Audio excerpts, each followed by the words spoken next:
కాంగ్రెస్ పార్టీని ప్రధాన ప్రతిపక్షంగా గుర్తించమని అడుగుతున్నాం.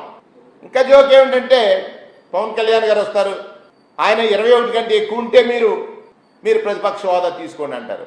అంటే ప్రతిపక్షానికి అధికార పక్షానికి వ్యత్యాసం తెలియని ప్రజలు ఈ ప్రజలని మీరు అనుకుంటున్నారా? మీరు అధికారంలో ఉన్నారు. అధికారంలో ఉన్నటువంటి పక్షాలని ప్రశ్నించడానికి ప్రతిపక్షం ఉంటుంది. ఆ ప్రతిపక్షానికి ఒక హోదా కావాలి.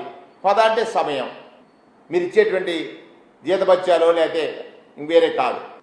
అది విస్మరించి ప్రజాపక్షాన గొంతుగా ప్రజాపక్షాన నిలబడి మాట్లాడేటువంటి అవకాశం కల్పించిందని గవర్నర్ గారిని వినతి చేస్తే దాని మీద చాలా బ్రహ్మాండం.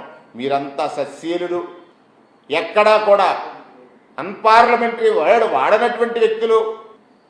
జగన్మోహన్ రెడ్డి గారు ప్రవర్తించిన తీరు మీద గంటలు గంటలు గంటలు గంటలు మీరు ఒకరిని ఒకరు పొగుడుకోవడం, ఒకరినొకరు మెచ్చుకోవడం, జగన్మోహన్ రెడ్డి గారిని నిందించడం అంటే ప్రజలకు తెలియదని మీరు అనుకుంటున్నారు.